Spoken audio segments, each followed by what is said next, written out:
Hi friends, ఈరోజు మనము security items అంటే ఏంటి, ఇవి బ్యాంకులో ఎలా మెయింటైన్ చేస్తారు అనేది మనం తెలుసుకుందాం. సెక్యూరిటీ ఐటమ్స్ అంటే పాస్బుక్స్, చెక్ బుక్స్, అంటే ఆల్రెడీ మనం కస్టమర్కి ఇష్యూ చేయకుండా ఉన్న స్టేషనరీనే సెక్యూరిటీ ఐటమ్స్ అంటాం.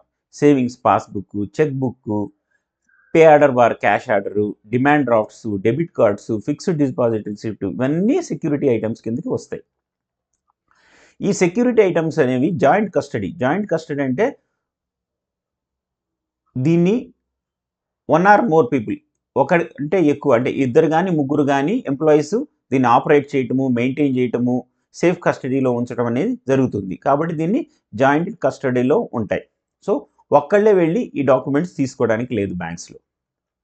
మెయింటైన్ ఒక పాస్బుక్లకి, డెబిట్ కార్డ్స్కి, చెక్ బుక్స్కి సపరేట్ లెడ్జర్ మెయింటైన్ చేయాలి. అందులో డేటు, తర్వాత ఎన్ని ఓపెనింగ్ బ్యాలెన్స్ తెచ్చాము ఈరోజు, ఎన్ని మనము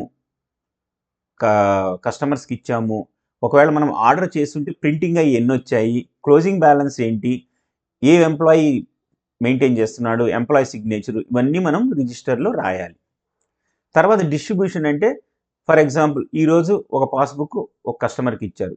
ఏ కస్టమర్కి ఇచ్చారు, తన సిగ్నేచరు, తన అకౌంట్ నెంబరు, తన ఫోన్ నెంబరు అన్నీ ఎంటర్ చేసి పాస్బుక్ ఇవ్వాలి. లేదు ఒక డెబిట్ కార్డు ఇచ్చాము, సో ఆ రిజిస్టర్లో కంపల్సరీ అవుట్ రిజిస్టర్లో వీళ్ళ ఐటమ్స్ అన్నీ ఉండాలన్నమాట. ఏ కస్టమర్కి ఏ సెక్యూరిటీ ఐడి ఇచ్చాము, ఆ నెంబరు, ఆ కస్టమర్ నేము, సిగ్నేచర్ అన్నీ తీసుకోవాలి. ఈవెన్ మీరు వెళ్ళి పాస్బుక్ కొత్తది అప్లై చేయండి, రిజిస్టర్లో రాసి మీ దగ్గర సైన్ తీసుకుంటారు. డెబిట్ కార్డ్ అయినా ప్రతి ఒక్క సెక్యూరిటీ ఐటమ్కి కస్టమర్ సైన్ చేసిన తర్వాతే దాన్ని ఇష్యూ చేస్తారు. తర్వాత డిస్ట్రక్షన్, ఒకవేళ ఇప్పుడు చూసుంటారు కొన్ని బ్యాంక్స్ మర్జ్ అవ్వటం వల్ల, లేదంటే పాత స్టేషనరీ మారటం వల్ల, లోగోస్ మారటం వల్ల, లేదు ఇప్పుడు నార్మల్ చెక్స్ సిటిఎస్ చెక్స్ అవ్వటం వల్ల పాత వాటిని డిస్ట్రాయ్ చేస్తారు.